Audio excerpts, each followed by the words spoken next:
Hello, everyone. Welcome to another episode of Trilos International, your number one English source for all things Olympiacos. We're back, fifth installment of our daily transfer update, and this comes just a day after Olympiacos beat Galicia 2-1. Anxious victory in our first game at home. Goals coming from Christopher Velde in the first half and Roman Yaremchuk after a VAR check around the 77th minute.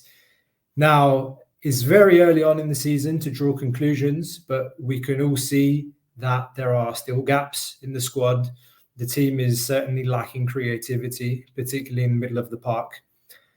On the positive side of things, the team is a team that's built up on principles that have helped us win the Conference League last season, notably high press, high intensity game. And when we play against teams in Greece, however, where the majority sit back and park the bus, we'd already warned you that we could come up against some problems. And right now, we depend a lot on our wing play. We depend a lot on Gelson Martins, Christopher Velde, both who were very active yesterday. Velde obviously scoring a signature goal, cutting inside into the box onto his right foot before curling it into the side netting. It was a great run that he made to get behind the defender, and of course a fantastic pass from Francisco Ortega. Similarly, Gelson Martins looked very lively yesterday, always looking to get on the ball, trying to make things happen, particularly in the first half, where we even saw him creeping into the middle in more of a free role, so not just really staying out on the wing, waiting for Rodinei to make overlaps or underlaps. Of course, the team also depends a lot on Rodinei's runs forwards. He didn't have the best of games yesterday, and we saw, particularly at the beginning of last season, how much we relied on him. And so that made us quite predictable in the early phases of last season. And I see some similarities in how we've started this season. Beginning of the season, always difficult. We shouldn't underestimate these so-called lesser or weaker opponents that we play against, particularly when they come to Karaiskaki. Those games can be very dangerous. We need variety. We need to find other ways of penetrating defenses, not just playing the ball out wide to the wings, crossing them in, or relying on Rodinei's incursions into the final third. That variety that we're missing now, it was offered mainly by players like Fortounis or a Jovetic or Horta, players that could come off the bench, completely change the rhythm of the game. And right now, we need those kinds of players that can unlock defenses, particularly in Greece, and players that can make us more dangerous, threatening in Europe. We see El Kabi, even he's isolated the first few games, albeit he's missed most of pre-season, so I'm not getting ahead of myself on that point. I want to make a quick remark on Chiquinho as well. Yesterday, he was the one that won the ball back on the touchline to start the phase of action that led to the first goal. We all know how effective he can be in the press. Particularly in the European games, we saw Mendilibar employ him in that role a little bit higher up the pitch when we played with Heze and Ibora in more the double pivot role, and Ibora more sitting back in front of the defense, protecting and helping his teammates with his experience. One thing that came to mind for these kinds of games in Greece is when Valverde used to use Ibagasa as a number 8, and we would use David Fuster as an attacking mid or second striker. And I thought maybe something we could see in games like this in Greece is if we would play right now Masouras as a second striker in that David Fuster role, or even Velde, as we saw him in the friendly against Aris in Cyprus. But enough of the game against Galicia. We're here, or you're here to hear about transfers. So I do believe that we will sign an attacking midfield type player, somebody that can play in the hole behind the attacker, somebody that can also play on the wing as well. The names that we're hearing aren't new. Let's start with Podence. The latest info that we can give you is that, according to our information, Olympiacos still hasn't made an official offer to Wolves for Daniel Podence, contrary to what you might have heard about a €6 million offer. Podence came on at the weekend in a rather embarrassing 6-2 loss for Wolves against Chelsea. Danny was the first sub used by coach Gary O'Neill. He played around 30 minutes. It's also important to note that Wolves are lacking options on the wings, particularly after selling Pedro Neto to Chelsea. Now that makes our job even more difficult, knowing Wolves know how badly we want Podence. They're using that. The price they're asking remains 10 million. And in my eyes, they have absolutely no reason to sell for less than that. They don't have depth in that position, as I've mentioned. And what we should be looking out for in the coming days, what could change the situation, is if Wolves go and sign another winger. Luca Coleosho from Burnley has been tipped as a Wolves target more recently. So the best thing I can say on the Podence situation is keep an eye on Wolves' transfer activity in the coming days. And remember, the transfer deadline is the 31st of August for the Premier League. Next up, Andre Horta.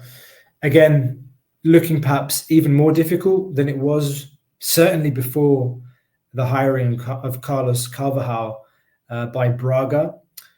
Last week, Horta was used as a sub in their European game against Rapid Vienna, where he grabbed an assist.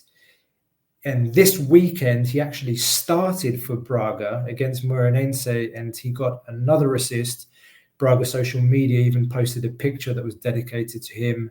The player received a standing ovation from Braga fans when he was subbed off in the 63rd minute as well. So the situation here is similar to that of Podence in that we're stuck right now.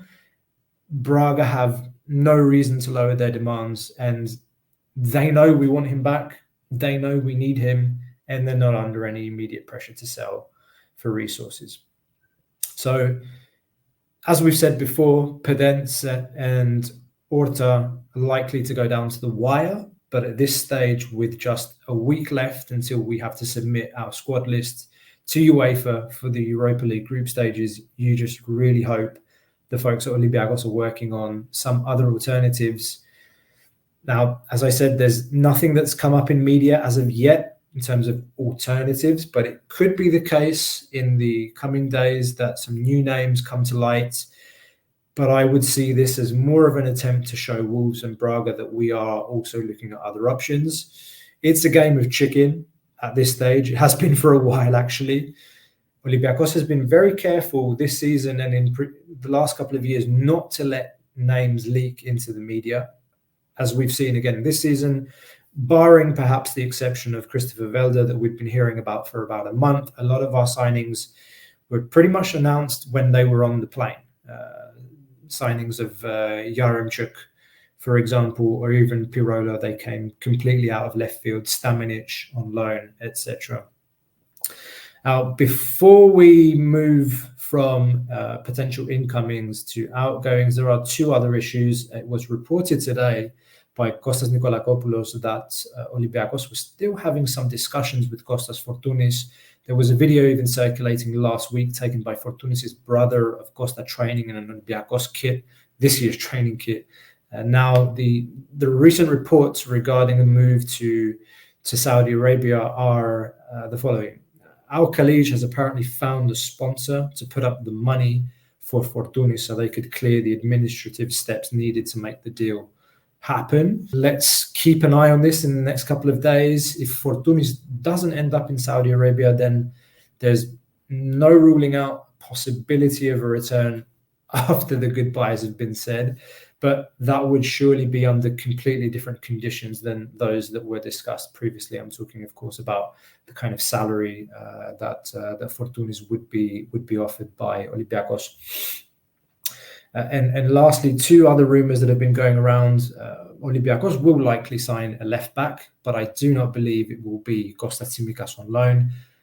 I really don't see this happening. We have no credible indications or reports of this being a real thing. The best I can do is have a look at left backs that are currently free agents and see if any of those would be worth considering. The other topic regards Giovanni Lo Celso. This name has appeared quite frequently on social media during the summer, similar to the crazy stories that we were hearing about Dybala from Roma. Slightly different hearing that Gio Lo Celso is actually out of favour with Angelos Postecoglou at Spurs. That has been the case since last January. Essentially, he hasn't been in Postecoglou's plans since last January at Spurs. There have been some talks about a move to Villa, while Tottenham were looking for a deal to bring Ramsey to Spurs. That didn't happen. Some talk about Lo Celso going back to Spain, but his wage demands are somewhere to the tune of €6 million a season. And that's obviously completely out of our reach. And I'm not saying there is truth to this, but what I will say, at least on this topic of Lo Celso, is that it's a tiny bit more believable than the Dybala rumour at the least. Before we go, some news on outgoings and international call-ups too. Aboubakar Kamara, aka AK-47, is gone. He's signed for Iranian club Sepahan FC, and Petros Bagalianis, Greek centre-back that was with our B team, has signed for Polish First Division side Stal Mielec.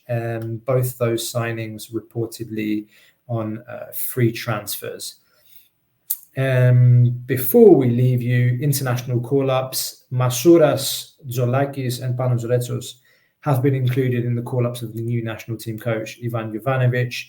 And for the under-21s, 4 of our boys were called up: Apostolos Apostolopoulos, Christos Mouzakitis, Thanasis Bakoulas, and Isidoros Koutsidis, all featuring in the call-ups for the under-21s. That's all we've got time for this week, folks. That's all we've got. Please don't forget to like, subscribe to the channel. Every engagement helps. More likes we have, the more we can keep growing this international red and white community, bringing together Olympiacos fans from all over the globe. Subscribe to make sure you keep getting the latest from Thrilos International. Hit the bell, be notified whenever a new video is up here on YouTube. Check out our socials too on X, Twitter if you prefer, Instagram. We're getting close to 10,000 followers there. Check out our merchandise as well at our website, www.3los7international.com. Hit the tab merchandise, go and check out our merch there. And if you like, go and check our Patreon website as well for more content, exclusive content, different packages ranging from €1 giving you access to our WhatsApp group. €5 a month gives you access to exclusive material, including early access to deep dives on transfers or interviews with folks outside the realm of Olympiacos. And there is one last tier for merchandise tier if you want to check that out as well. Patreon.com/3los7international. Go and check that out. That's all, guys. Until next time, I'm Costa. This is Thrilos International, by the fans, for the fans. See you next time.